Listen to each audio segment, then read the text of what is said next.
Mari kita langsung membaca kitab suci.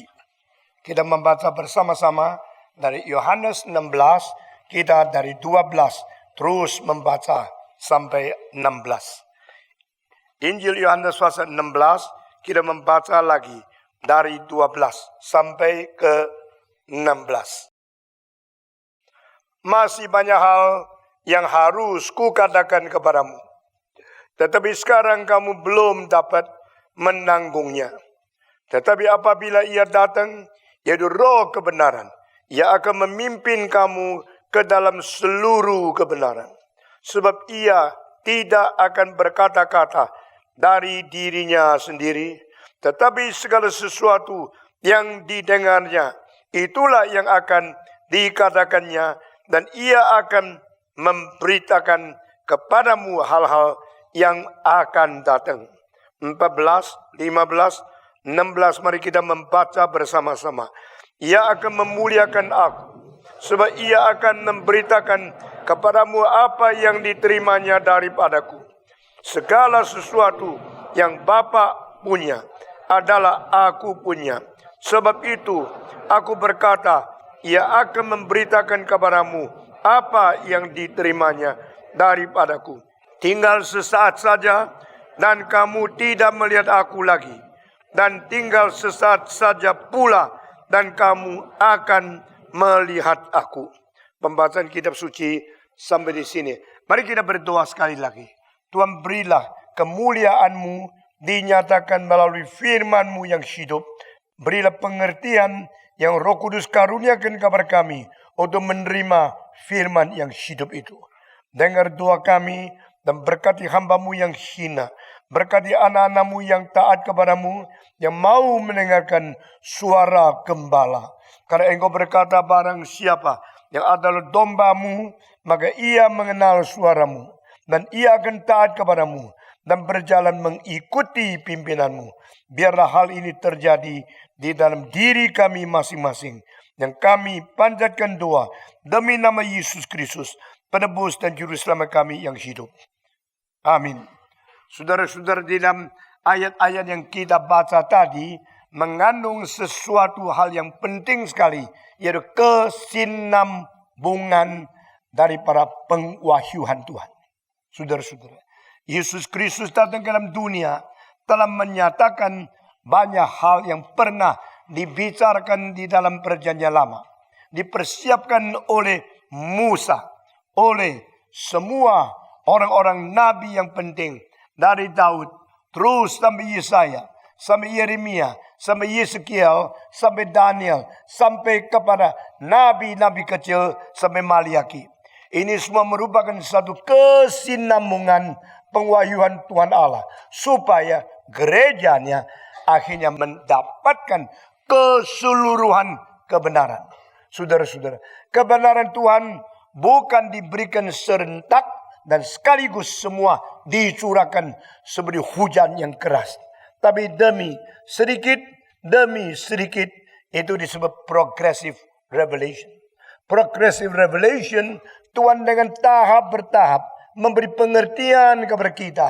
Akhirnya pada selesai, kita mendapatkan keseluruhan berkat dan keseluruhan kebenaran yang lengkap itu. Itu sebab saudara-saudara, di dalam Alkitab kita melihat manusia menanti terus menerus pembicaraan daripada Tuhan diri sendiri. Pertama-tama kalimat, di manakah engkau? Adam. Kalimat itu pertama-tama bukan melalui nabi, tetapi melalui firman Allah sendiri. Nah, pelan-pelan melalui nabi-nabi yang lain. Dan pada akhir zaman mengirim anaknya yang tunggal.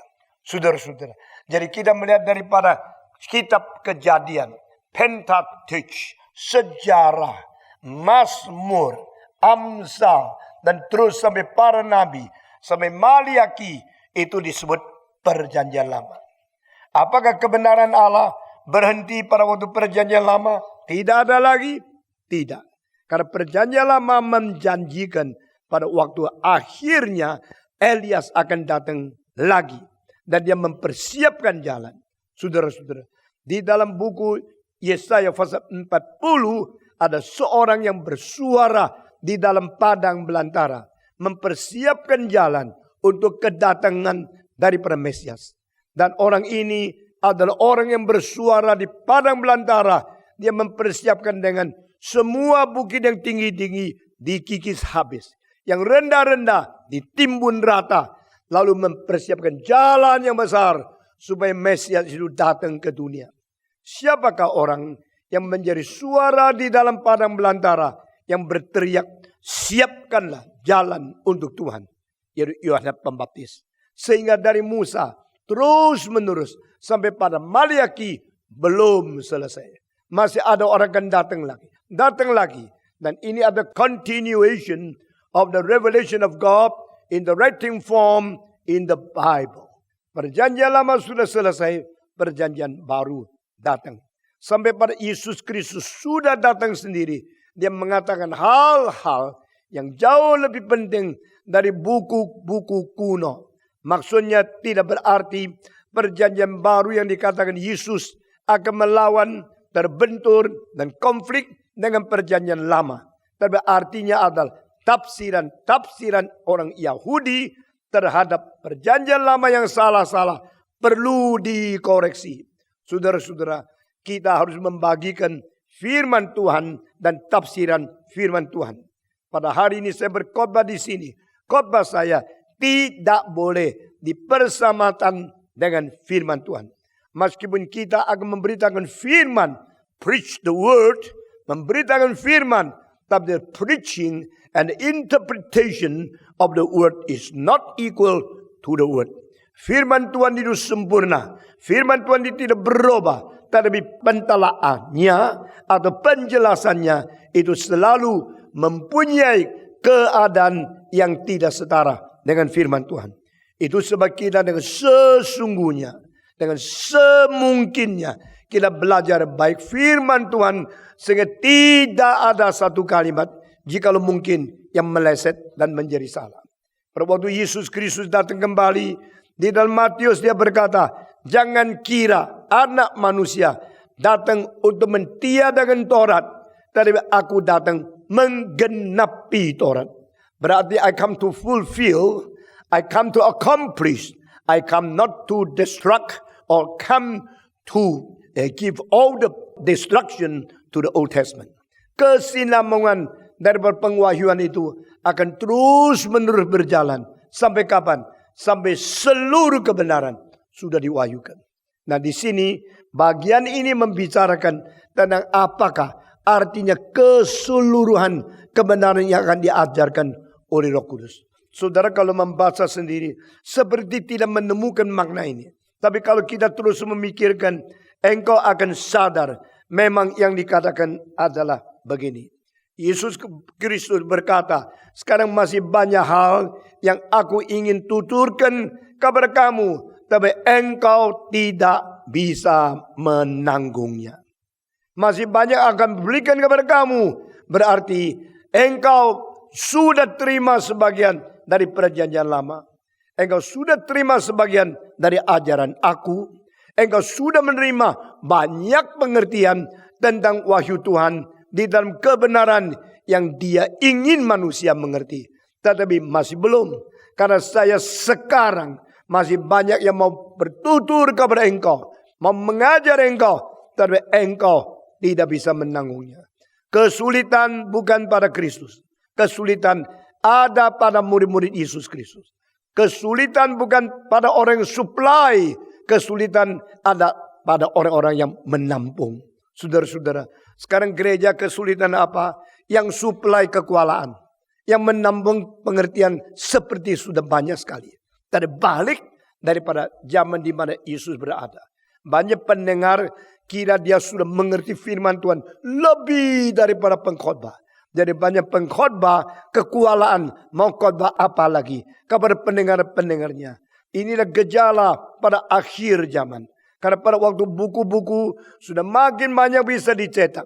Pada pengertian-pengertian makin gampang diterima melalui Google, internet, atau perpustakaan, beli buku sendiri. Saudara-saudara, bedanya zaman ini dengan 500 tahun yang lalu. Waktu itu kitab suci cuma satu. dikunci dan dirantai di dalam gereja. Dan semua orang tidak boleh baca kitab suci. Mereka cuma bisa mendengarkan kitab suci pada waktu mereka datang ke katedral, mereka datang ke gereja, di mana orang-orang pimpinan membaca kitab suci dan mereka mendengar. Tapi sekarang sama sekali berbeda.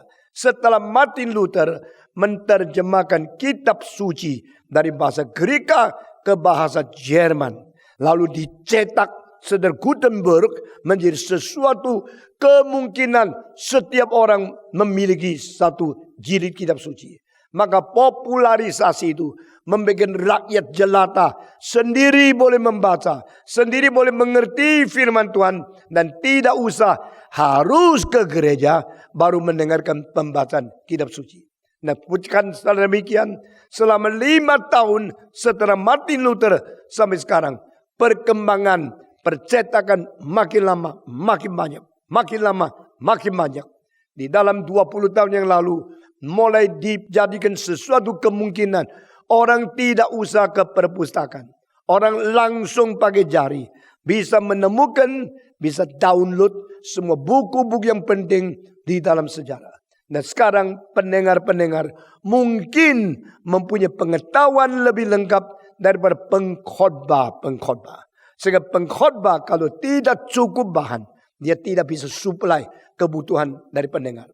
Pendengar kalau rajin, dia bisa melampaui pendeta-pendeta yang belajar. Bedanya adalah pendeta sudah dipelajari dengan suatu arah, kerangka, struktur yang resmi. Tapi pembaca selalu simpang siur, cari pengertian atas interest sendiri. Nah, saudara-saudara, di sini kita melihat satu kalimat yang keluar dari mulut Yesus Kristus, bahwa aku sekarang masih banyak yang mau dikatakan kepadamu, tetapi kamu tidak bisa menampung. Kelimpahan Kristus tidak terhingga.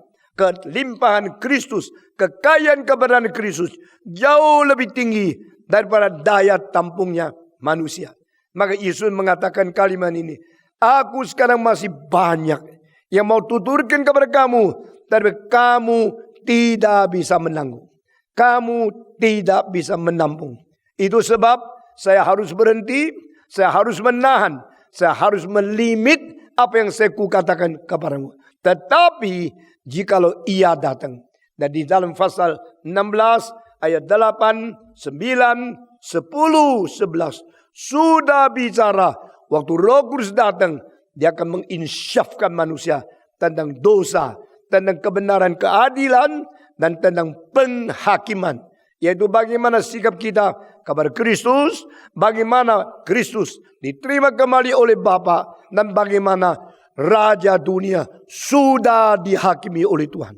Nah, ini semua adalah membalikkan keadaan yang tidak normal daripada interpersonal relationship di dalam alam semesta. Kita sudah menyelesaikan semua normalisasi hubungan antar pribadi di dalam alam semesta.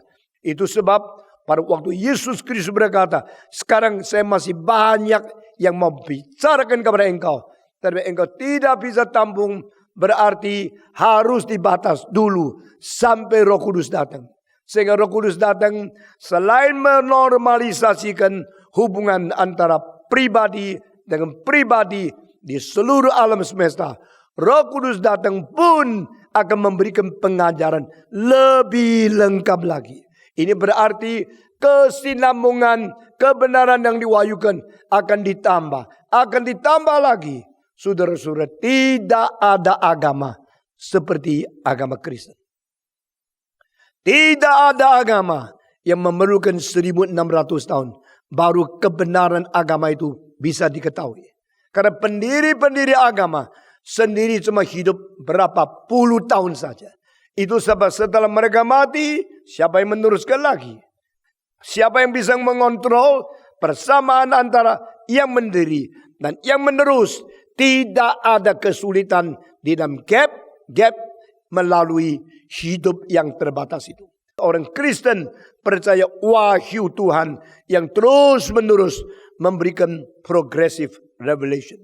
Saudara-saudara, di sini perbedaan agama Kristen karena dari pertama buku yang ditulis oleh Musa sampai terakhir buku yang ditulis Yohanes itu bedanya 1600 tahun.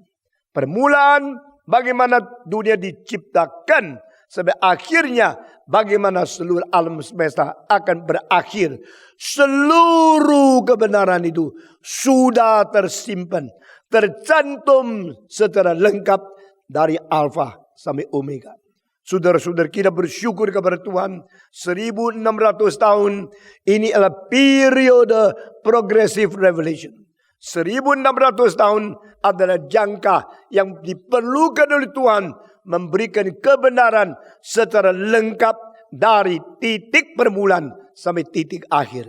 Sehingga di dalam 1600 tahun ini yang dipakai Tuhan untuk menjadi penampung dan penyalur kebenaran di dalam bentuk tulisan itu kira-kira 40 orang. 40 orang ini ada orang Yahudi, ada orang Greka. Misalnya Lukas, seorang dari medical doctor, dia bukan orang Yahudi. Misalnya Ayub, mungkin dia seorang Edom. Saudara-saudara, Daud seorang Yahudi. Dan Petrus, Paulus orang Israel. Dan mereka mempunyai perbedaan di dalam warga negara. Nah, Paulus adalah seorang berwarga negara Romawi. Sehingga kita melihat 40 orang ini beda bangsa, beda daripada zaman, beda pengertian, beda segala adat istiadat. Tapi sama-sama dipakai oleh Roh Kudus menjadi penyalur, penampung, dan penulis firman Tuhan. Saudara-saudara sekalian, sampai pada waktu Yesus Kristus, dia mengatakan satu kalimat, I want to give you more. I want to talk to you more truth, but you cannot receive now. Engkau tidak bisa menampung, engkau tidak bisa menerima. Itu sebab tunggu sampai Roh Kudus datang. Dia akan memberi lebih banyak kepada engkau. Dan Roh Kudus akan bagaimana? Di sini dikatakan Roh Kudus akan memimpin kamu ke dalam segala kebenaran. Saya mau tanya, yang disebut segala kebenaran itu apa? Saya tanya lagi, apa artinya memimpin kamu masuk ke dalam segala kebenaran? Segala kebenaran itu sudah ada atau belum? Lalu bagaimana memimpin masuk ke dalam? Kalau saya membuat diskusi grup di sini, kelompok-kelompok menyelidiki apa artinya ini. Roh Kudus akan memimpin engkau masuk ke dalam kebenaran. Dan kebenaran yang sudah ada, lalu engkau tinggal masuk saja. Atau kebenaran akan ditambah terus. Seperti dari permulaan khotbah ini, kita berkata progressive revelation will be continued. Saudara-saudara, pensinambungan pengertian firman Tuhan, pengwahyuan progresif akan terus menerus. Saudara-saudara, saya percaya Yesus Kristus berkata, jikalau dia datang, dia akan memimpin engkau masuk ke dalam kebenaran seluruhnya. Ini menyangkut apa? Harus tidak mengerti dari ayat selanjutnya. Dia akan beritahu kepada engkau tentang hal-hal yang akan datang. Sehingga ini tidak berarti kebenaran itu sudah ada, sudah diberikan, lalu engkau kurang ngerti. Roh Kudus memimpin engkau masuk ke dalam pengertian kebenaran yang sudah ada. Seolah-olah memang sudah jadi di situ, tapi pengertian kurang. Maka dia akan datang membuka pikiranmu, memberi pencerahan, memberikan penjelasan, iluminasi. Engkau mendapatkan enlightenment, and you say, I know now all the truth which is there already. Tidak. Karena di sini ayat selanjutnya mengatakan, dia akan memberitahu engkau tentang hal yang akan datang. Berarti not yet finished. The truth revealed by Holy Spirit until that day, not yet finished. Some will come, some more in the future will be revealed to you. Sehingga kita melihat kesinambungan pengwahyuan Tuhan. Jelas adalah arti daripada ayat-ayat ini. Saudara-saudara, saya harap kita mempunyai pengertian kitab suci. Bukan sembarangan, asal hora-hore. Seperti pimpinan Tuhan, khotbah keras sedikit, lalu itu menjadi kebenaran. Tidak benar. Firman Tuhan mempunyai arti-arti tertentu. Harus kita selidiki, kita membedakan. Akhirnya kita mempunyai pengertian yang tepat, akurat. Baru kita adalah murid kebenaran yang setia. Saudara-saudara, saya sangat tidak setuju orang berbakat lalu tidak mau belajar, naik mimbar berteriak-teriak dengan suara keras. Dia kira dia sudah menjadi hamba Tuhan. Saya tidak percaya ini cara terbaik untuk mendidik orang-orang yang belajar firman Tuhan. We are all the students of the truth. We should submit to the truth. We should obey the truth. We should long for understanding the truth accurately. Harus kita mempunyai kerendahan hati, kekosongan hati, kesungguhan hati, merindukan mengerti firman Tuhan. Dan kita perlu percaya dua hal. Pertama, Roh Kudus yang memimpin kita. Kedua, Roh Kudus juga pernah memimpin orang lain. Sehingga orang yang mengerti kitab suci, mau memikirkan, merenungkan segala kebenaran Tuhan, dia tidak boleh menyangkal Roh Kudus juga pernah memimpin, memberkati, memberikan pertolongan kepada orang-orang dulu. Satu kali di Batu, Malang, kira-kira tahun 70-an, 65 sampai 70-an, terjadi satu hal yang mengkagetkan banyak orang. Sudah mengetahui kota Malang, kota agama Kristen sangat kental. Dan kota Malang mempunyai banyak sinode gereja di Jawa Timur. Dan kota Malang, sekitar Malang, lebih 10 sekolah teologi. Ini salah satu provinsi yang paling banyak sekolah teologi. Saudara-saudara, I3 yang mempunyai ribuan student ada di situ. Lalu juga ada di Karanglo, ada di Betek, ada di Batu, ada di Malang. Banyak sekolah teologi. Saat berada di Malang. Saya mengajar di situ 25 tahun. Murid yang pernah saya ngajar lebih dari 1.500 di kota itu. Nah, sekarang mereka sudah menjadi pendeta penginjil di mana-mana. Tetapi saya tidak tahu kalau mereka berapa banyak konsisten dengan pengertian kitab suci yang jalurnya ketat sekali. Ini sedikit sayang. Saudara-saudara, nah di Beji ada satu sekolah teologi yang pernah terjadi membakar buku-buku teologi 1.700 lebih jilid. Pada waktu dibakar, karena salah seorang dosen yang dari Jerman mengatakan teori begini, kita tidak boleh sandar kepada pikiran manusia. Kita harus taat kepada kitab suci. Langsung baca, langsung renung, langsung mendapatkan pencerahan dan gerakan dari Roh Kudus sendiri. Sehingga kita sesudah itu akan khotbah sesuatu yang tidak berdasarkan tulisan manusia. Langsung dari Tuhan. Bagus tak? Saya tanya, bagus tak? Kalau beli langsung dari pabrik sama melewati 3 agen, bagus mana? Kalau ini ngerti ya. Apalagi mau jual lagi, paling murah langsung dari pabrik. Tidak usah lewat agen 1, agen 2, agen 3. Uangnya diperas 3 kali. Sampai ke dalam tanganmu, modalnya sudah lebih tinggi 20%. Mau jual lagi, meskipun masih bisa untung. Untungnya tipis. Orang dagang semua tahu inilah. Ini dipakai di dalam menjelaskan Alkitab. Langsung, tidak usah melewati Martin Luther, Calvin. Pokoknya Allah Stephen Tong. Allah langsung gerakan Stephen Tong. Stephen Tong langsung berkhotbah mewakili Tuhan Allah. Itu kuasanya besar loh. Karena God told me. God spoke to me last night 12 o'clock 35 minutes. Allah berkata kepada sekarang saya sampaikan kepadamu. Mereka berani mengapakai cara itu. Maka dibakar 1.700 buku. Waktu itu saya berada di kota Malang. Maka saya tahu dengan jelas terjadinya itu. Saudara-saudara, setelah selesai, maka mereka sungguh-sungguh berlutut membaca kitab suci. Mereka berdoa dengan ketat. Mereka terus merenungkan. Akhirnya banyak orang mendapatkan pengertian baru. Seperti segar. Seperti tidak pernah dikatakan oleh orang lain. Khotbahnya mereka itu semua orisinil. Saudara-saudara. Tapi lama-kelamaan mereka menghargai. Mereka meyakini itu dari Tuhan. Dan yang dari Tuhan itu berharga sekali, bukan? Tidak boleh kita membuang yang dari Tuhan. Jadi buku orang lain sudah dibakar, sekarang mendapatkan pimpinan dari Tuhan. Lalu yang dikhotbahkan ditulis jadi buku.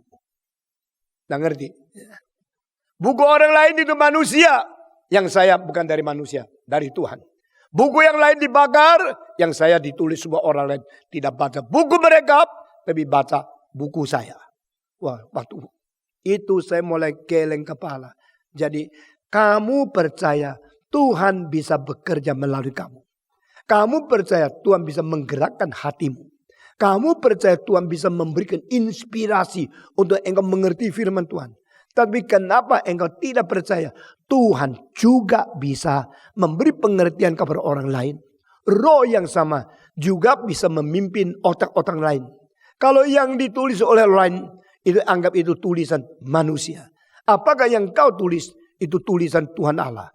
Jadi pada waktu engkau tulis khotbahmu, tanganmu menjadi tangan Allah. Begitu. Sehingga engkau merasa dirimu lebih tinggi daripada orang-orang yang lain. Saya tidak berarti tidak ada kesalahan mungkin terjadi dalam buku-buku pentafsiran kitab suci daripada manusia-manusia yang pernah hidup di dalam dunia. Tapi saya berkata kepada saudara, tidak pernah kita perlu mempersamakan tafsiran manusia dengan kitab suci itu sendiri. In between the human commentary, in between the human interpretation and the original text of the Bible, there must be difference. Tetapi kita juga tidak boleh menganggap yang lain mungkin salah kalau saya tidak mungkin salah.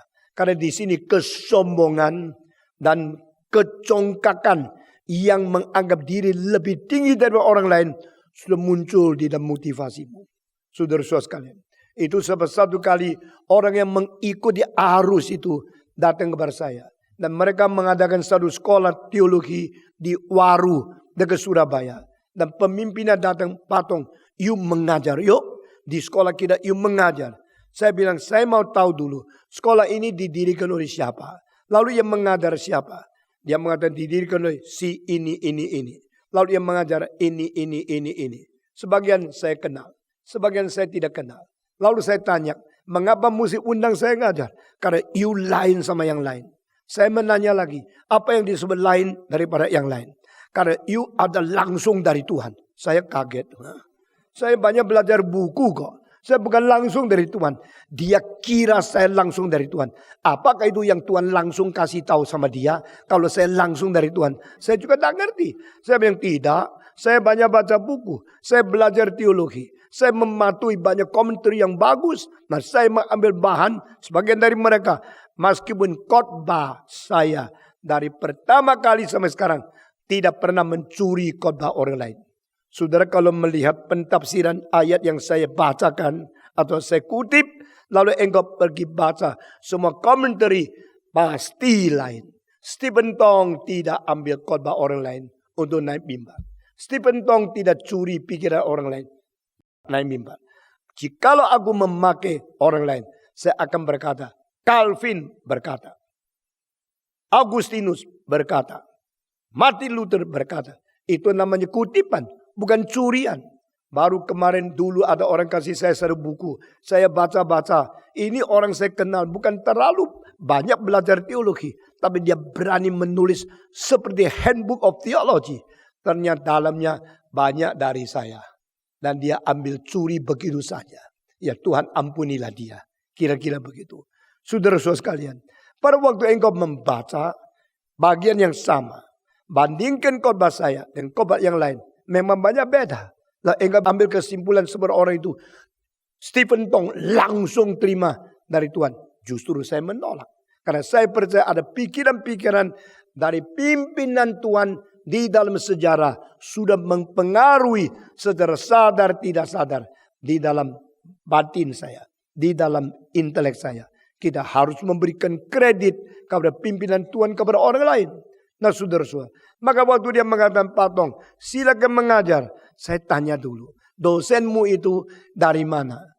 Mereka mengajar ini. Berapa pendeta yang saya tahu? Saya tanya, mereka kenapa boleh diundang untuk mengajar? Mereka menjawab, karena mereka hamba Tuhan. Mereka langsung terima dari Tuhan. Lalu mereka mengajar murid-murid. Lalu saya tanya, jadi yang belajar, yang mengajar sendiri belajar di sekolah teologi. Oh, enggak usah. Mereka langsung dari Tuhan. Lalu engkau mengajar. Saya mengatakan, kalau begini tutup aja sekolahmu. Loh, apa artinya? Kita mau undang engkau ngajar. Kok engkau suruh kita tutup? Karena menurut prinsipmu, Tuhan bisa langsung berkata kepada dosen-dosen sehingga boleh mengajar. Mengapa Tuhan tidak bisa langsung juga memberikan pengertian kepada murid-murid sehingga mereka tidak usah diajar oleh guru-guru? Waktu saya tanya begini, mulai garuk kepala. Saya tanya, kalau engkau bisa langsung dari Tuhan menerima sesuatu lalu mengajar orang lain, ya kasihlah muridmu rahasia itu supaya mereka juga langsung dari Tuhan. Lalu tidak usah belajar di mana-mana, suruh mereka mengajar. Loh, mereka belum belajar, bagaimana mengajar? Saya tanya, lah kalau dosennya belum belajar, bagaimana mengajar? Putar di situ sudah habis-habis. Akhirnya, sekarang jawablah, mau tidak mengajar? Saya bilang tidak. Saya tidak mengajar di situ. Karena saya rasa saya kurang langsung dari Tuhan. Saudara-saudara, engkau melihat kesulitan-kesulitan karena mereka percaya apa? Percaya ayat ini. Orang mengatakan, saya langsung dari Tuhan. Karena apa? Yesus berkata, sampai Roh Kudus datang, dia akan memimpin engkau masuk ke dalam segala kebenaran. Inilah ayat yang dikutip. Jadi mereka merasa mereka ada Roh Kudus, maka mereka tidak usah belajar banyak. Mereka langsung sudah dipimpin, mengerti, masuk ke dalam segala kebenaran. Apakah ayat ini artinya seperti ini? Apakah Yesus mengatakan ayat maksudnya seperti ini? Saya berkata kepada saudara, jikalau tidak ada ayat selanjutnya, engkau mungkin boleh pikir seperti ini. Tadi ayat selanjutnya mengatakan, Roh Kudus akan beritahu kepadamu hal-hal yang akan datang. Berarti not so easy. Some still not yet come. The future things will happen. Holy Spirit will lead you into all the truth. All the truth di sini ada kebenaran kitab suci yang berkesinambungan terus menerus sampai eskatologi selesai diwahyukan. Ini all the truth, bukan all already have truth. Tetapi all the truth already there, plus some will come again. Continuation of the divine inspiration through the revelation progressively of the Holy Spirit. Saudara-saudara, dari sini ayat ini tidak boleh diterjemahkan. Orang tak berdoa kudus, lalu tidak usah belajar. Semua sudah tahu. Lalu dia khotbah apa? Semua firman dari Tuhan. Itu bahaya sekali. Itu yang melesetkan gereja kepada ajaran-ajaran yang salah. Itu yang menyimpangkan orang Kristen kepada iman-iman yang tidak bertanggung jawab. Itu sebab pada waktu mereka membaca satu ayat dengan demikian, doa dalam namaku, minta apa saja Tuhan berkati. Lalu dia langsung tafsir. Inilah, sudah jelaskan. Tidak usah tafsirkan lagi. Doa pakai nama Yesus Kristus. Minta apa saja. Apa saja itu apa? Jawabnya, masa tidak ngerti. APA, SAJA. Apa saja. Yaitu apa saja. Minta 3 nyonya boleh. Minta 3 mobil boleh. Minta kapal terbang boleh. Itulah sebabnya mau sekaya, semakmur mungkin. Karena mereka percaya minta apa saja. Yaitu APA, SAJA. Saudara-saudara. Sebenarnya yang dikatakan itu bukan semau engkau minta apa. Engkau minta apa saja sesuai kehendak Tuhan. Karena di dalam doa Bapa kami mengatakan namamu dipermuliakan. Engkau minta ini, minta itu. Mempermuliakan nama Tuhan. Tidak. Kerajaanmu datanglah. Kehendakmu jadilah. Waktu permintaan mengikuti sesuai kebutuhan pribadi. Berilah makanan kami secukupnya. Untuk hari ini. Itu saja. Tidak ada permintaan apa saja. Lalu Tuhan mesti takluk kepada engkau. Keadaan kemakmuran seperti apa yang disodorkan mereka itu malah menjadi semacam penjerobosan. Kita masuk ke dalam rencana setan yang berkata, engkau sekarang tunduk kepada aku, Aku berikan segala sesuatu, kemuliaan dari dunia kepada engkau. Asal engkau sujud saya satu kali. Berarti apa saja engkau akan dapat. Tapi engkau bukan berbakti kepada Tuhan, berbakti kepada setan. Nah, inilah penyelewengan. Penyelewengan yang tidak kelihatan. Karena seolah-olah di dalam ayat arti dari letter rak betul. Minta apa saja. Ia minta apa saja. Tetapi arti itu bukan demikian. Apa saja di rencana Allah. Apa saja di dalam kehendak Tuhan. Apa saja menyangkut kerajaan dan kebenaran Allah. Maka permintaanmu akan dikabulkan. Siapa saja datang kepada Yesus Kristus, maka tidak ada seorang tolak. Apa itu artinya siapa saja? Siapa saja asal datang minta nama Yesus diselamatkan. Yesus bilang salah. You telah salah tafsir. Siapa saja datang kepadaku, aku tidak tolak. Tapi sebelum kalimat itu, jikalau bukan Bapakku yang menarik orang, tidak ada seorang bisa datang kepadaku. Baru dikatakan, barang siapa yang datang kepadaku, seorang pun tidak akan ditolak. Who can come to Jesus Christ? Everybody. You want to come to Jesus? Come. You will be saved. Jesus said, no. Only those people who are attracted by my Father, they can come to me. Semua, tidak ada satu yang dibuang. Tidak ada satu yang binasa. Karena Tuhan mau semua diselamatkan. Jikalau Tuhan mau semua diselamatkan, kenapa ada orang sampai mati? Belum pernah ada kesempatan mendengar Injil.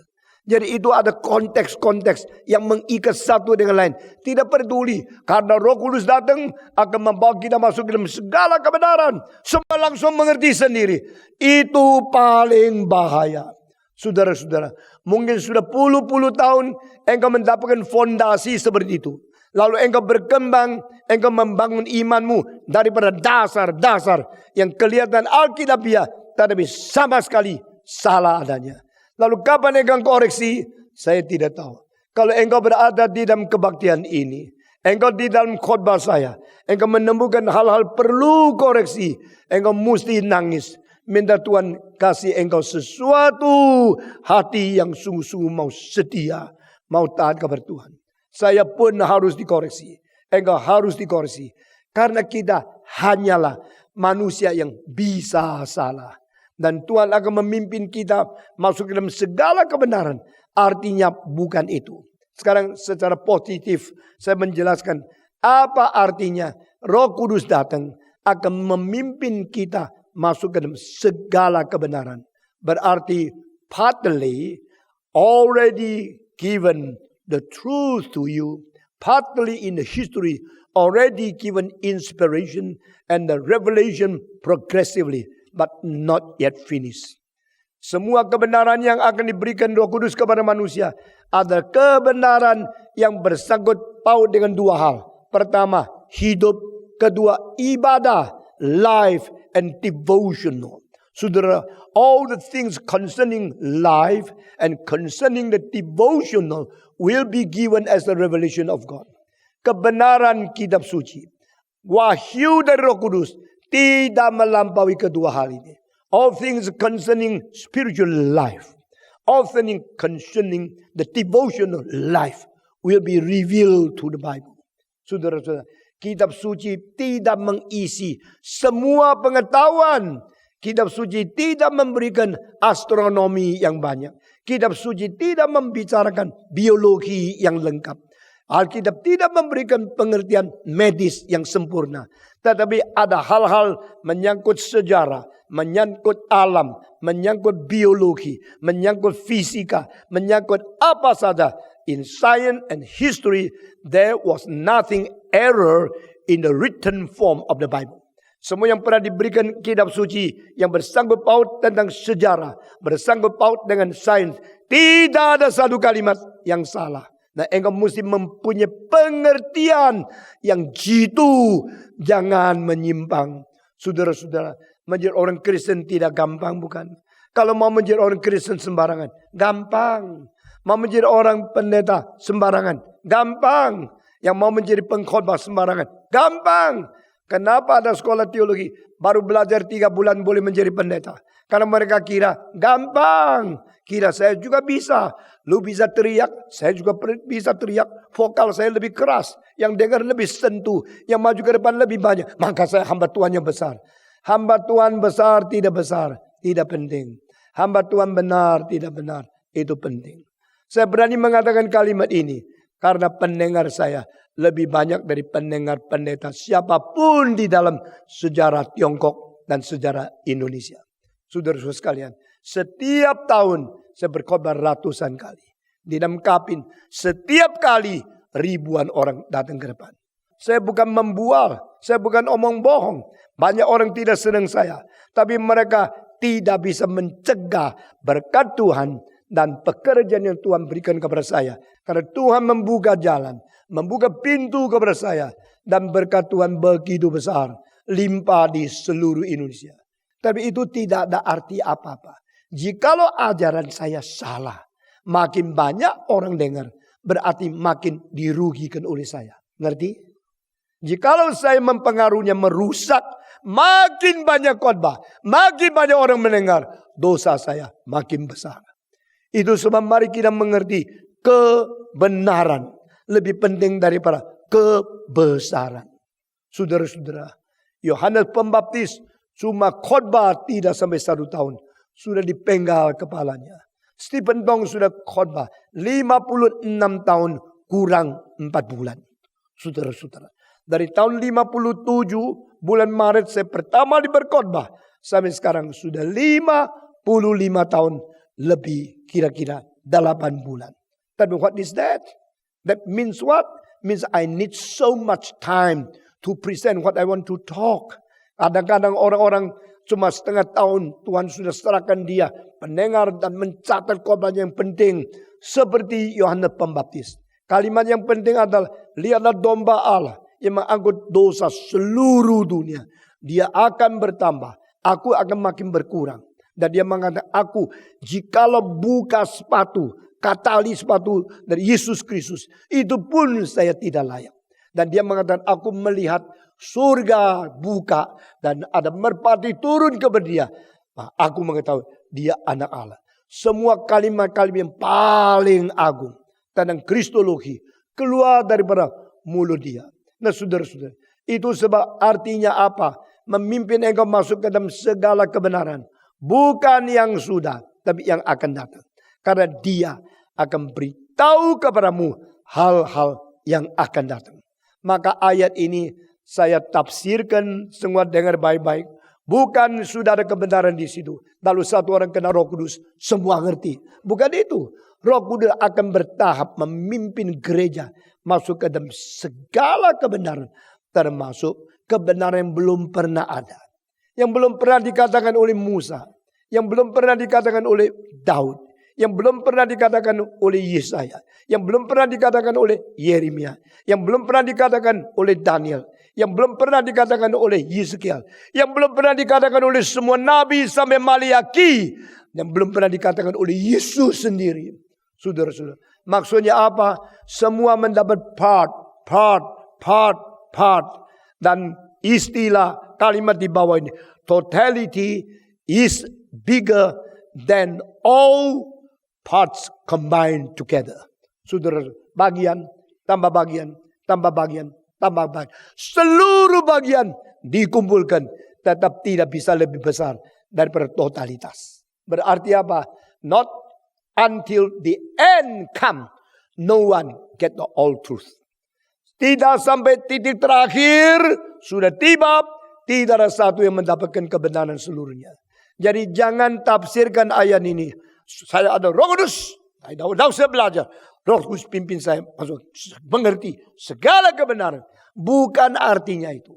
Artinya adalah yang kau terima masih bagian dan terakhir belum datang. Maka Roh Kudus akan memimpin kamu masuk ke dalam segala kebenaran. Termasuk bagian yang belum datang akan diberitahukan oleh Roh Kudus. Yesus berkata di sini 2 kali. Yang dia terima dari saya, dia akan katakan kepadamu. Dan dia terima dari saya, dia akan katakan kepadamu. Berarti Roh Kudus mengwahyukan kebenaran pun bukan semau dewe. Saudara, ini pentingnya. Karena prinsip ini kalau kita pegang, baru kita mengerti bagaimana menjadi hamba Tuhan. Yesus Kristus sudah pernah mengatakan kalimat ini berkali-kali. Khususnya ditekankan pada bagian terakhir dan perdebatan dia dengan orang Israel, orang Yahudi, orang Parisi, orang yang melawan dia di dalam dialog yang terakhir. Sekarang saya menguji siapa bisa jawab saya. Kesempatan Yesus berdialog dengan orang Yahudi terakhir kali di pasal mana? Saya sudah ucapkan berapa kali di sini. Saya kalau melihat pendengarku sungguh-sungguh belajar, sungguh-sungguh ingat, sungguh-sungguh mengerti. Saya senang menjadi gurumu. Kesempatan berdebat dan dialog Yesus Kristus kepada orang Yahudi terakhir kali, catat di dalam pasal apa? Di dalam kitab Yohanes. Pasal 12. Pasal 12 ayat-ayat terakhir adalah kesempatan terakhir Yesus Kristus masih mau melayani orang Yahudi. Yesus masih mau bicara sama mereka. Yesus masih mau diskusi dengan mereka, dialog dengan mereka. Sesudah pasal 12 habis, no more. Yesus tidak lagi memberi kesempatan bicara sama orang Yahudi, orang Parisi. Lalu pasal 13 ayat pertama, jikalau ia telah mengasihi orang di dunia yang dimiliki oleh dia, maka dia mengasihi mereka sampai kesudahan. Itu pasal 13. Dan dia mulai mencuci kaki daripada murid-murid. Termasuk Yudas pun dicuci kaki. Tapi pasal 13 selesai, Yudas pergi. Yudas keluar. Dan kesempatan untuk Yudas juga habis lagi. Pasal 14 hanya 11 murid yang mendengarkan khotbah tentang dikirimnya Roh Kudus Parakletos. Saudara-saudara, kita belajar kitab daripada Yohanes sangat tuntas. Saya bertanggung jawab di hadapan Tuhan. Saya memberikan penjelasan khotbah satu kali. Setiap minggu mengajar engkau mengerti kitab Yohanes. Sangat tuntas. Dan engkau lihat pasal 14, pasal 15, pasal 16 ada 3 pasal dari pembicaraan terakhir secara sistematis, secara lengkap kepada murid Yesus Kristus 11 orang saja. Setelah 16 selesai, dia bicara tidak lagi kepada Yahudi, tidak lagi kepada Yudas, tidak lagi kepada 11 murid. Dia bicara hanya kepada satu pribadi, Allah Bapa. Sesudah itu 18 mulai ditangkap, mulai dimasukkan ke dalam pengadilan, mulai diadili, dipukuli dan dihukum, divonis mati dan dipaku di atas salib. Semua ini urutan yang sudah diatur seperti ini. Dan di sini dia tidak bisa tunggu lagi. I want to tell you small things, but you cannot receive right now. That is the reason until Holy Spirit come, He will lead you into all the truth. Sekarang saya mau memberitahu, engkau tidak bisa tampung. Engkau tidak bisa menanggung. Engkau tidak sanggup mengerti. Maka tunggu Roh Kudus datang. Dia akan memimpin engkau ke dalam segala kebenaran. Segala kebenaran di situ adalah dia akan melengkapi wahyu secara berkesinambungan sampai pengertian terakhir. The continuation of the revelation which have been given to you progressively will be accomplished to the finish point when the Holy Spirit come. Dan ini bersangkut paut dengan akan datang. Maka berarti Roh Kudus akan datang meneruskan pengwahyuan. Bahkan apa yang sudah dikerjakan Bapa melalui Nabi berhenti di Maliaki. Apa yang dikatakan oleh anak Yesus Kristus sampai dia datang di dalam pasal 16 ini. Belum selesai. Masih ada lagi. Yaitu Roh Kudus memberitahu kepada engkau hal-hal yang akan datang. Itu merupakan eskatologi. Itu merupakan hari-hari akhir. The final days. The final movement of the history. In compare with the beginning days of the creation. This is consummation. Saudara-saudara, Alkitab mengatakan dunia bagaimana dimulai melalui ciptaan. Alkitab mengatakan dunia akan bagaimana diakhiri melalui penghakiman. Dan dari titik permulaan ciptaan sampai titik akhir penghakiman. Seluruh garis di tengah dua titik ini. Inilah namanya the history of the salvation. Ini namanya dalam bahasa Jerman itu Heilige Geschichte. Saudara-saudara. Kesucian Tuhan di dalam pimpinan dia. Di dalam sejarah daripada kesucian kerajaan Allah. Ini adalah sesuatu explosion dan sesuatu expose daripada kehendak Tuhan Allah di dalam kurun sejarah. Saudara-saudara, sudah selesai? Belum. Masih ada? Ada. Sekarang dikasih? Tak bisa. Kenapa tidak bisa? Belum bisa tampung. Kenapa tidak bisa? Manusia terlalu terbatas. Maka tunggu. Dan saudara-saudara, saya kalau tanya ayat ini lagi. Siapa yang akhirnya mendapatkan semua ini? Siapa yang mendapatkan semua kebenaran ini? Justru penulis kitab ini. Saudara jangan lupa ya. Yohanes menulis ayat-ayat ini. Dan dia mencatat apa yang Tuhan katakan. Tapi akhirnya benar-benar dipimpin sampai segala kebenaran ditulis. Melalui siapa? Hanya satu orang. Yohanes. Ini rahasia besar sekali. Yang dengar kalimat ini 11 murid. Termasuk Petrus, Yakobus, Bartolomeo, Nathaniel, dan murid-murid yang lain. Saudara-saudara, kecuali Yudas. Dan Yohanes yang paling muda. Dia mendengar Yesus mengatakan, when Holy Spirit come, He will guide you into all the truth. Dia akan memimpin engkau masuk ke segala kebenaran. Yohanes mendengar, kalau Roh Kudus datang akan mengajar kami semua masuk ke segala kebenaran. Ternyata tidak. Karena apa? Kamu termasuk kelompok rasul. Kelompok rasul akan menerima. Berarti wahyu hanya dipercayakan Tuhan kepada kelompok ini. Dan di antara mereka ada orang yang menerima keseluruhan pengwahyuan itu. Dan siapa yang menerima yang terakhir? Justru yang menulis ayat ini. Siapa? Yohanes. Karena apa? Karena Paulus tidak diberikan sesuatu pengwahyuan mengenai dunia kiamat secara lengkap. Petrus tidak diberikan pengwahyuan secara lengkap tentang eskatologi. Yakobus tidak. Yang lain tidak. Satu-satunya mendapatkan seluruh kebenaran supaya gereja mempunyai pegangan, mengerti bagaimana dunia diakhiri. Siapa yang tulis? Yohanes. So Yohanes is so important. Saya sudah lebih 6 kali bicara. Pentingnya Yohanes dipilih.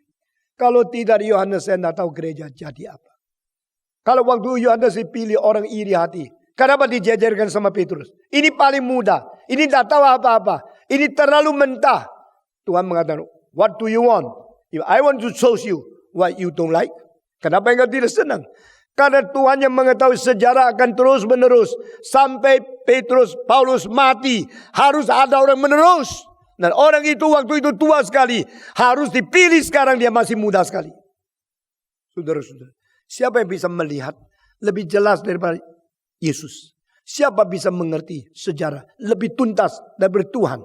Dia memilih Petrus, dia memilih akan Yakobus dan sebagainya. Dia harus memilih seorang paling muda yang nama Yohanes. Supaya setelah Petrus mati, yang meneruskan ini orang.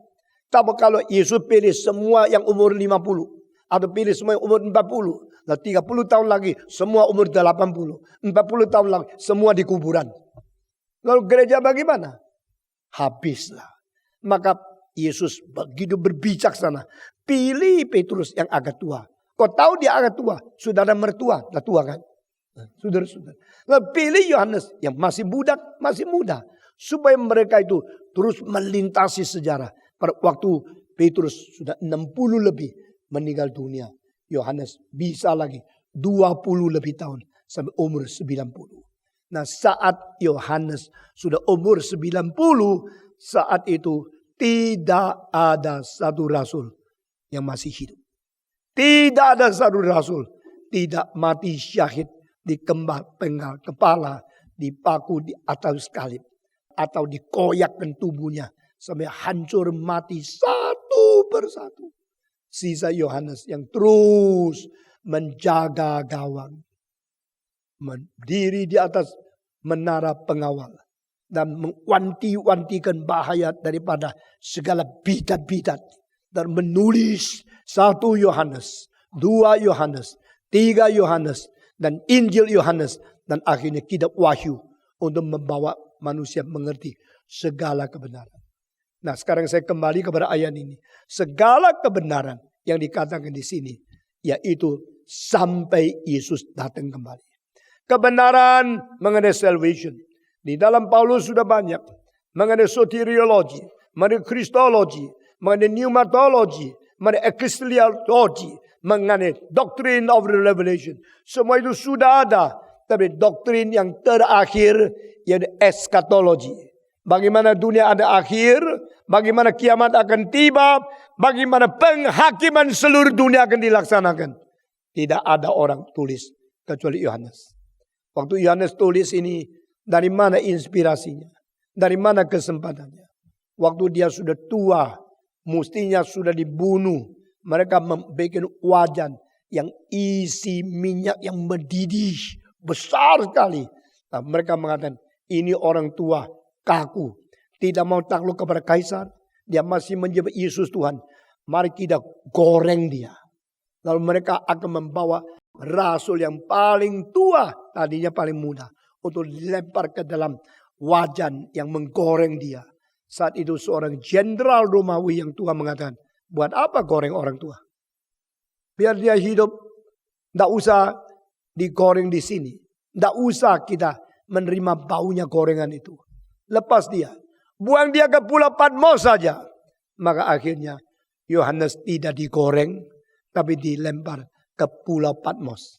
Saudara-saudara, di Jakarta banyak orang suka ke Tanah Suci.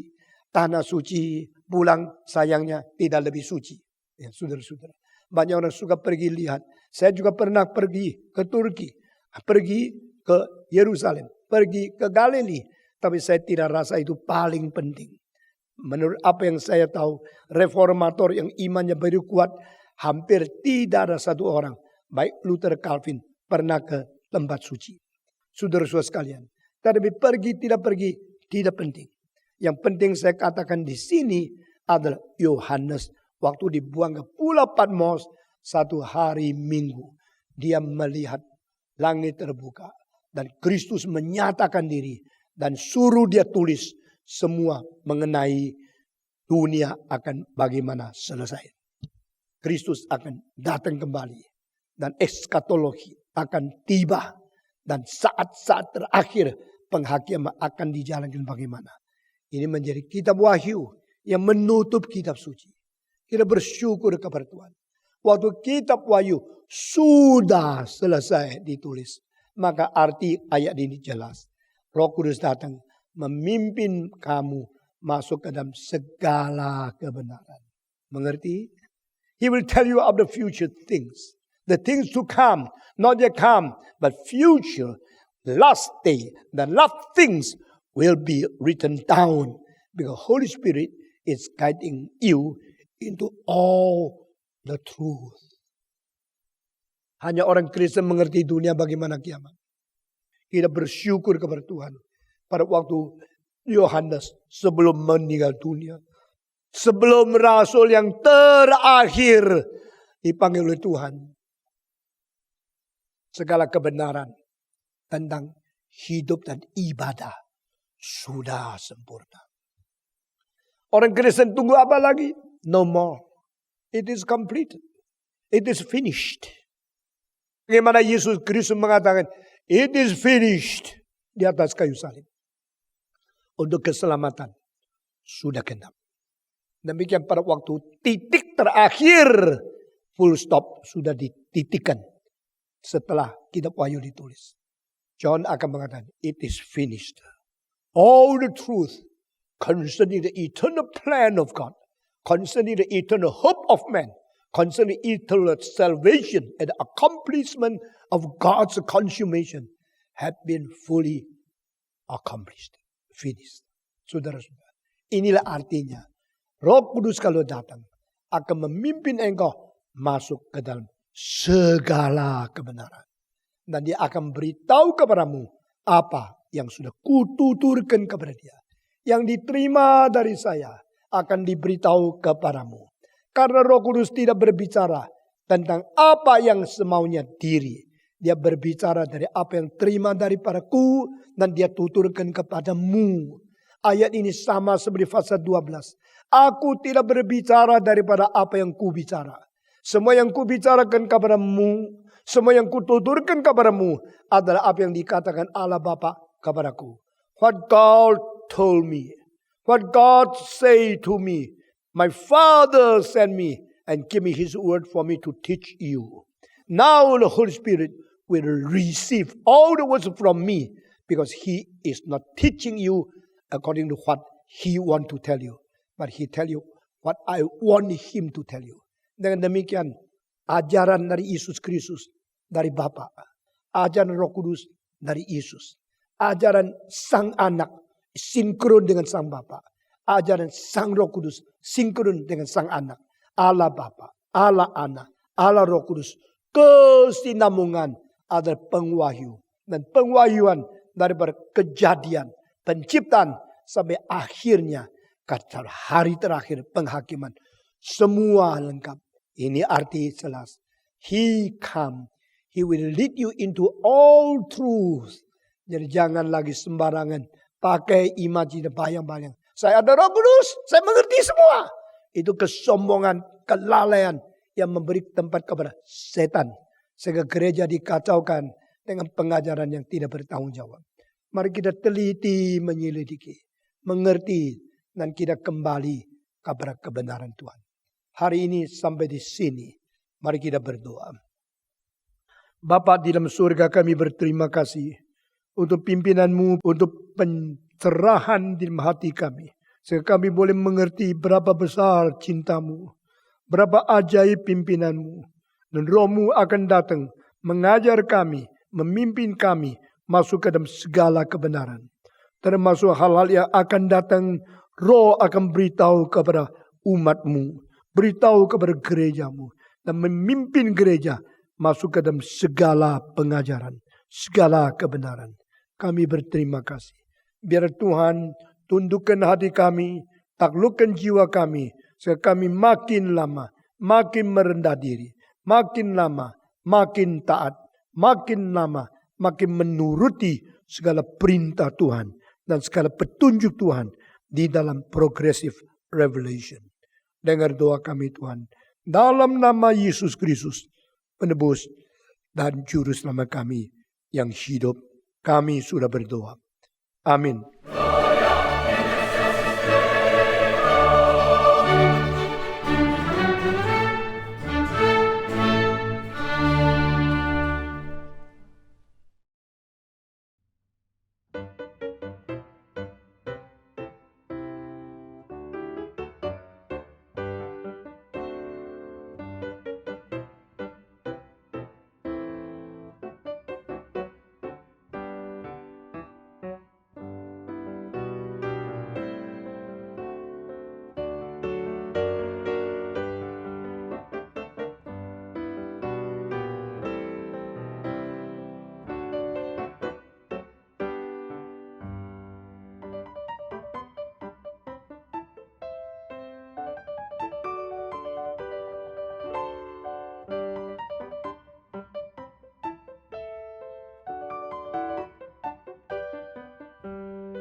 Tuhan.